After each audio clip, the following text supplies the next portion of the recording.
Urdu news के vlog के साथ मैं हूं वसीम अब्बासी। आज हम आपको एक अच्छी खबर सुनाएंगे। FBR जो कि फेडरल बोर्ड ऑफ रेवेन्यू है, उसने एक सर्कुलर जारी किया जिसके तहत बैरून मुल्क मुकीम जो पाकिस्तानी हैं, अब वो अगर बैंकिंग चैनल्स को इस्तेमाल करेंगे और जो रजिस्टर्ड एक्सचेंज कंपनियां हैं उनके जरिए रकम पाकिस्तान भेजेंगे तो उनको कोई टैक्स नहीं देना पड़ेगा। इस हवाले से सर्कुलर जारी करके बैरून मुल्क सफारत खानों को भी आगाह कर दिया गया है। इनकम टैक्स ऑर्डिनेंस 2021 के तहत भी बैरून मुल्क से पाकिस्तान रकम भेजने वालों को टैक्स से इस्तिस्ना दिया गया था। ताहम ये रकम बैरून मुल्क बैंकों के जरिए पाकिस्तान भेजनी जानी थी।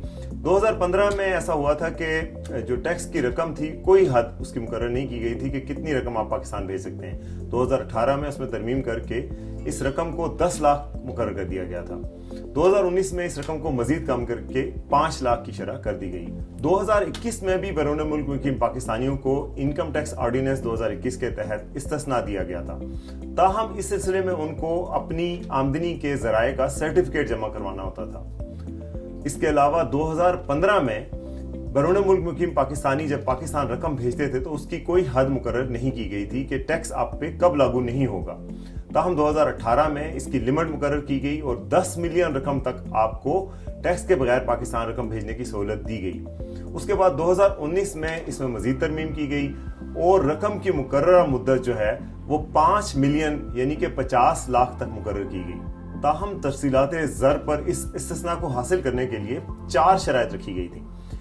मसलन ये कि आप जब ये रकम जमा करवाएं तो वो पाकिस्तानी रुपए में ना हो बल्कि गैर मुल्की करेंसी में हो। उसके अलावा ये रकम नॉर्मल बैंकिंग चैनल के जरिए जमा करवाई जाए और नॉर्मल बैंकिंग चैनल के जरिए ही रकम वसूल की जाए और इसके अलावा बैंक जो है रकम की वसूली का सर्टिफिकेट भी जारी करेगा। जैसे जैसे टेक्नोलॉजी में जिद्दत आती गई तो लोगों ने जो रकम मनीग्राम या वेस्टर्न यूनियन के जरिए जमा करवानी थी उसके हवाले से टैक्स इस्तिस्ना हासिल नहीं था।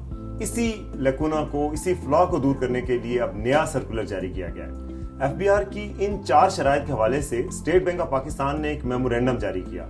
उस मेमोरेंडम में ये कहा गया कि जो लोग एक्सचेंज कंपनियों के जरिए पाकिस्तान में रकम भेजते हैं वो भी इन चारों शराइत पे पूरा करते हैं, क्योंकि वो रकम भी जो कि मनीग्राम के जरिए पाकिस्तान में आती है या वेस्टर्न यूनियन के जरिए पाकिस्तान में आती है वो भी बैंकिंग चैनल के जरिए आती है, उसको गैर मुल्की करेंसी में ही ट्रांसफर किया जाता है, गैर मुल्की करेंसी में ही वसूल किया जाता है और उसके अलावा उसके सर्टिफिकेट्स भी होते हैं। तो यानी ये तमाम शराइत पूरी करती है तो इनको भी टैक्स से इस्तिस्ना देना बनता है। बैरून मुल्क से एक्सचेंज कंपनियों के जरिए पाकिस्तान रकम भेजने वाले कई ऐसे सार्फिन थे जिन्होंने FBR का दरवाजा खटखटाया कि उनसे टैक्स क्यों वसूल किया जा रहा है जबकि वो भी तमाम शराइत पूरी करते हैं। इस हवाले से जब स्टेट बैंक का मौक़िफ़ FBR ने लिया तो स्टेट बैंक का कहना था कि चूंकि ये शराइत पूरी करते हैं इनको टैक्स से इस्तिस्ना मिलना चाहिए।